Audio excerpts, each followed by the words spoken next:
Hello everyone, welcome back to a new guide. Today we're going to be having a look at a replay recently played between Hellraiser and Serral, in which Hellraiser employed a strategy which was rather interesting. I thought I'd make a quick guide on it and just try to explain some of the nuances of this build and how he played it, why he played it the way he did. So let's jump straight into it. Now, to start, we're going to be doing something slightly different than usual, as we see Hellraiser open up with a Nexus first. So this build starts with a Nexus first. This does mean that you're going to die against certain build orders. 12 pools, probably anything up to a 14 pool, even though usually people just 12 pool. And then anything, I think 17 might be hard to hold. So you're gonna die a bunch against that stuff, but against Hedge first, it's gonna be completely fine. So try to play this on larger maps. Think Eternal Empire, Ice and Chrome perhaps in the new map pool. If you're not aware, there's a new map pool. So there's a couple of large maps in there. I'm not quite aware of their names yet, so I don't feel comfortable saying the others. But yeah, I think Eternal is going to be a good map for this kind of build. So we just play very standard Nexus first opening. So 14 pylon, like 17 Nexus, 17 gate, and then you get like 18 and 19 gases. Second pylon gets thrown down before Nexus finishes as well. In theory, you can wait or you can delay this pylon because Nexus will finish in time, but it's nice to be able to build a Zealot against some of the early pools, I guess. Maybe you have a better chance of surviving. Get yourself a Cybercore the moment your gateway finishes. And I think you just scout after Nexus, honestly. So you build gate, or you build Nexus, then gate, and then you just scout across the map. And you should be able to respond to some things at least. We see Hellraiser build a Zealot. Now, this is of course not always necessary, but I think it's nice to have a Zealot. The reason why I think it's nice to have a Zealot is, first of all, you don't need to worry about links running by into your main base. Especially on a map with a 2-building wall like this. And you have a bunch of minerals left over anyway. You see here, you're extremely rich. So, straight Stargate opener into Warp Gate. And I think he builds a Stalker. Yeah. So, Warp Gate, Zealot, Stalker. Straight Stargate. And you just continue your standard worker production. And the funny thing here is that you're actually playing a style that looks rather standard. You're just going to be going into your 2 oracles into a 5/6 adept move out, so it has all the signs of a very standard build, right? We're going to be showing 2 oracles. The other guy's going to be like, oh, this looks real cool. Even if they get Overlord speed, which in this case Serral did get Overlord speed, scouting what you're doing isn't necessarily going to be hard, but it's going to be a bit tricky because there's going to be multiple phases that can be scouted. So here's the first phase that gets scouted, which is the triple gate, double oracle. So you add 2 extra gateways at around 325, 330, something like that in game. Try to make it line up with your warp gate finishing. So a gateway takes 46 seconds to build, which means you need to start it at 54 out of 100 on your warp gate research in order for it to finish at the same time. Some quick math there, done by me. Now, you get your first oracle. I'd say, if there's no overlord speed, you use your first stalker and an oracle to always clear this overlord on the high ground. That's almost always going to be there. Now, if they have overlord speed, just try to kill as many overlords as you can and try to deny scouting. Your main goal is just going to be to deny scouting. You have a Zealot in the wall, you have some adepts. So you went Zealot, Stalker, Adept. Of course, the build order is both in the description or at the spawning tool, and I'll have some appear on the screen if I don't forget. You get a second Oracle, and once again, you try to keep pushing away these Overlords. You got your third, you got your fourth cache, you get them pretty quickly, around 430-ish, and then you just try to harass with the Oracle, right? Just like any normal game, just try to put some damage out with these Oracles, get a very fast third base, around 410, 415, and then you can start warping in out of your gateways. Now, after you get your second oracle, you get a Phoenix, and the moment your gateways finish, you should be able to start warping in adepts as well, 3 or 2 at a time. most likely 3 at a time. Now, this is really a two-punch build, right? So we got our initial Oracle harass. We got our, first of all, we start with a Nexus first, which is cool, you know, it's a little bit different, might confuse our opponent. Then we go into a 3-gate 2 Oracle, which gives us the possibility to do some damage. And then the third step is we deny scouting completely with this Phoenix, so any leftover Overlords are going to get completely destroyed. And then as we're moving out with 7 Adepts and 2 Oracles, and we're sure that all scouting is gone, we're gonna do something that a lot of you will like. Actually, everyone will like it, because this is the one thing people keep asking me to talk about. You're gonna throw down 2 Stargates, and you're gonna add +1 on your Cybercore. Now, the reason why this is the perfect time to do this is there is an animation on the Cybercore that shows that it's researching something. I'll show you right here the difference between those two. You see these little, I'm not near sure what they are, these weird buttons. They're just moving in weird directions, and then the moment he starts +1, I said the moment he starts +1, like, it starts going wild, right? Stuff starts blinking, they move in a crazy way. So you want to make sure that Zerg can see that, and they can see the extra Stargate. So you have your Phoenix looking for Overlord, and with your Adept move out, not only are you putting on pressure, but you're also making sure that you're clearing all links. It's a lot harder for Zerg to be looking at the Cybercore, which, honestly, at this time, who looks at the Cybercore if there's 7 Adepts and 2 Oracles on the way to your main base, right? So it's a bit of a trick there where, of course, you do want to do this move out, but it also really helps in hiding the fact that you're building Phoenix at home and you're getting this +1 attack. Now, to quickly move back, after you add the 2 Stargates, and you do the second warp in, which is the warp in of the 3 extra Adepts, get you up to 7 Adepts. Start Phoenix production and just continue worker production. This is important throughout, to continue worker production. Make sure to not have any extra Phoenixes rallied across the map. It might give it away. Just keep them at home for now, and you'll be fine. Meanwhile, you'll try to do some damage with these Oracles. Now, the new Oracle Revelation is only 25 energy, which means you can deny creep with it, which is pretty fantastic if you ask me. So you just throw a Revelation, Adepts 3-shot creep tumors at this point. Of course, if they have nothing, you can also go in. Now, you can say, well, this is 7 Adepts and this is only like 15 links or so.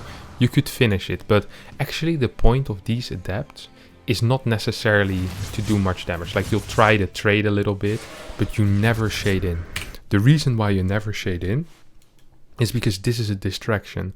The moment these Adepts are gone and are not putting on pressure, your third base isn't vulnerable, but he can see your third base. He can see the lack of a sentry, maybe. He can see the lack of an immortal. Perhaps he'll think of building an overseer and scouting. These are things you want to prevent. You don't want him to send in an overseer for scouting. You want to be building 7 Phoenixes before he gets any clue of what's happening. So you try to be on his side of the map with these Adepts, and you just keep them away from creep and queens. As long as you're not on creep and the queens aren't shooting, you're all good. With 2 oracles protecting these Adepts, you're gonna be fine. So you try to clear some creep, and then perhaps you assault the 4th base a little bit, and you just go here, you shade forward, you shade in, you shade out, you try to then deny people from building overseers. Now, of course, we're talking about Serral here, but unless you're playing against someone with 7.5k MMR, trust me, if there's 7 Adepts and 2 oracles, majority of them are not going to be building this overseer. There's gonna be some people. It's not going to be an awful lot of them. So try to keep this little squad alive, as it really enables you to save up Phoenixes. For 2 reasons. First of all, you have some units. Okay, I think this is actually a mistake. I think up to this point, Hellraiser played well, but here he kind of makes the mistake, because now defending his 3rd base is going to be a little more tricky, right? He might need to send his oracles back, and also Serral has more attention for his scouting. Now, after we build a decent amount of Phoenixes, let's say 6 or 7 or 8, it doesn't really matter, we throw down a forge. I would not recommend building the forge at the 3rd base, but you can if you want. I'd recommend building it in the main. You can get a cannon here and there, and you get a Twilight Council as well. Now, I think this forge is a mistake. I don't think he intended to play double forge. I think sometimes So a lot of the time what happens is you build Forge and Twilight at the same time, and he had already built the Forge, and then he was like, I still need a Twilight, and I think he built a second Forge again. I'd be surprised if this was intentional. I don't quite see the use in this game of the second Forge, but you can play it if you want. Not much is gonna hinge on that second Forge, I don't believe. So the way we want to be using the Phoenixes is we want to be, in general, dodging big clumps of queens. We definitely don't want to be fighting queens before our +1 air weapons finishes. Now, +1 air weapons is a big thing because it allows us to fight queens. And of course, when you have 2 shots, every attack upgrade is double as important. So yeah, just try to get those air weapons out and try to harass. Now, a cool trick you can do with air units in general, but especially with Phoenix, is a little movement trick, which I'm gonna try to explain without him actually doing it. I'm not sure if he does it this game, I don't want to wait for it. So imagine you have your Phoenixes over here in this area. You're threatening a fort base. Imagine there's 10 drones here, okay? I know this is a lot for you guys. Imagination isn't easy. Imagine there's 10 drones over here and you're threatening this area. You might have 5 queens here, 5 queens here. You can then go over here to threaten the third base. Now, if the queens are in position, you basically just piss off and fly into the main. So you always want to be looking at angles at which you can threaten multiple bases, which the queens will have a difficult time defending quickly. So what you don't want to do is you don't want to fly into the natural to the main, because this area, the path for queens to walk from here to here is very short, but the path from the third to the main is very long, and that's what makes this such a good area. And you guys are going to be like, well, it's just on the Eternal Empire. No, almost every map has areas like this where you're going to be able to force the queens to walk very far around, and that's exactly what you want to be doing with your Phoenixes. Now, the reason why Hellraiser is moving back with his Phoenixes is because he lost those adepts earlier on. You see how afraid he is? He wants to take a third base, but he hardly has any units. Now, imagine if he still had 6 or 7 adepts alive here. That would be a lot easier. Then all of a sudden, this is a pretty decent ground army as well. So this is really a reason why I also think keeping the adepts alive is a very valuable play, and losing them is generally a mistake, unless you can kill 15 workers, or well, 10 workers, I'd say 10 workers, and you can trade well with a bunch of links. I don't think you should be losing those early game adepts. So let's have a look how he plays behind this. He gets charge, he gets a forge, you add more gateways, you want to add your Templar archives while you're harassing with your Phoenixes. And once you're harassing with your Phoenix, you just keep your oracles at home. They're a defensive tool, a defensive measure. You don't really care about anything else. So yeah, let's continue into the game a little bit. Eventually you do want to add a robo, but only after you add all your gateways. It's not that important to get the robo too quickly, I believe. Usually you're not that in danger when you play an opener like this. So here we have a bunch of zealots just defending. Don't be too scared to throw down cannons either with this. You know, it's fine to throw down 3-4 cannons at your fort base. Now, this was the move I was talking about. Let's just have a quick look exactly how this works. So he flies over the fort base. He tries to grab everything he can. Now he attacked the fort. Oh, sorry. He attacks the third base. And he's like, okay, I can't really do that. I know the queens are there. So he checks. And he's like, yeah, let's go into the main. Now, at this point, there's corruptors there, which is, you know, a little unlucky, but on the other hand, you do get some corruptors, and you see how far the queens are out of position at this point. There's no way in hell these queens can walk all the way there. So this move, especially when there's no secondary unit to deal with it, right? You have your primary unit of dealing with the air is the queen, and then either there's going to be hydras or there's going to be corruptors, or actually that's it. It's going to be hydras or corruptors. And if neither of those are sufficiently in position in the main, you're going to clear a mineral line. And people will be like, oh, there's 3 spores. Oh, there's 4. Yeah, okay, there's 3 spores. It's like, won't you lose a Phoenix or 2 Phoenixes? Yes, mate. Look at this. You got 16 Phoenixes. He has 82 drones. There's 16 drones over here, 17 drones. If you lose 1 Phoenix and kill 17 drones, it's a good deal. Oh, you could lose 3 Phoenixes, kill 17 drones. Still a good deal, my friend. Killing drones is fine. Phoenixes lose their value over time. And drones, they gain value over time. So if you can just kill kill workers, you're always going to do that. As long as there's no units defending this base, you're going to be completely fine, my friend. Now, sometimes it's a bit trickier when there's a lot of overlords there. Because then your phoenixes will be, you know, a little bit distracted. They're like, oh, overlords, also fun to attack. And you lift 3 drones, and the drones, they just go back to the ground after you lifted them. Now, on this specific map, I'd say you just wall this area, so run-bys become a little less annoying.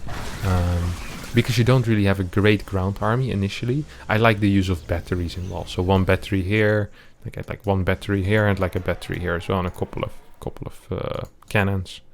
Couple of probers, that kind of stuff. It's just nice to have. Nothing too special. You go into just a charge Archon composition, and now there is a thing which I'm not sure if Hellraiser actually uses it, but there's some things which I really like when playing Phoenix into charge Archon builds, and usually that's getting two prisms, and then you send 1 for basically harassment, and 1 to the actual fort base where you want to attack. I don't think Hellraiser does it. That is something you can do, but if you're below Masters 1, I just suggest focusing on the main push and trying to get the most damage out there. So as a general rule, we're moving up to 9. I wouldn't even mind more than 9 gates, honestly. I think 9 is a little low. I think if you're going up to 8 gases, which he technically is, I think 11 or 12 gates is a good number where you can feel pretty comfortable that you'll be able to spend all of your money pretty consistently. So you push across the map. Now, I'm not gonna pretend like this is a specific timing that Hellraiser is doing, because I don't think it is. I don't think he would tell you, oh yeah, this is the 9:53 move out. It's very famous. No. He had a gut feeling. He knew he did a decent amount of damage, and now he's gonna go, mess with him basically. And as Serral defended with Corruptors, which still is a little bit weird to me, he just basically has nothing on the ground to defend against the Archons. A thing that is nice to do when you have high Zealot counts is to split up Zealots as well. So right now we see majority of the Zealots all together, but you could have sent 4 over here, keep 3 over here, and then the rest with the main army. The reason for that is that the main counter to the Zealot is the Baneling, and the Baneling doesn't give a crap if you have 25 Zealots or if you have 3 Zealots, because the Baneling's gonna splash and he's gonna kill every single one of your Zealots, as long as they're clumped. So split them up a little bit if you can, and keep some in the back if you want, you know.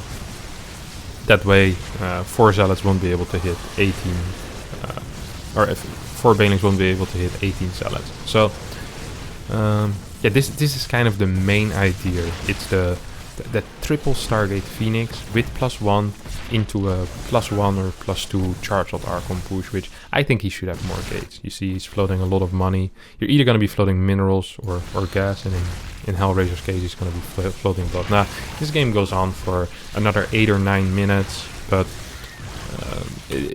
the game is technically over at this point. Like I can show you guys the end of this fight. Like this is pretty much how it ends. So we have an army that consists of 12 Corruptors, a bunch of roaches, that kind of stuff. Yeah, this game is over. So it's not that interesting. So a couple of notes. If you don't kill your opponent, people are like, oh, I tried this push and didn't kill my opponent. Like, what do I do now? Well, you just continue into a regular game. You continue your upgrades, your +2, your +3. You go into Storm. You can add some Immortals if you want, if they're very roach heavy. Add some Immortals if they're more Hydra heavy. Don't add too many Immortals. You can still add 1 or 2. It's completely fine. But try to focus more on Storms and more on Archons. Continue expanding. As you push out with your +1 push, you should be getting a 5th base. And yeah, I think that's pretty much all the advice I have. Run-bys are good. Try to do those. Try to deny the creep with the early game. And yeah, it should be fine. So, slightly different type of a guide. More really a play style. It was a build order as well, so yeah, you guys can suck it. This was a build order guide. Now, if you did enjoy this, don't forget to subscribe to my YouTube channel. Link is up there. Follow me on Twitter. My Instagram isn't up there, but I also have Instagram, which I don't use, so that'd be great if you follow. Very close to 1,000 followers. That's nice. videos over here, latest video, more of this, which is also gonna be a latest video because it sounds like a lot of work to actually put a real video there. Now, see y'all, bye bye, love you all.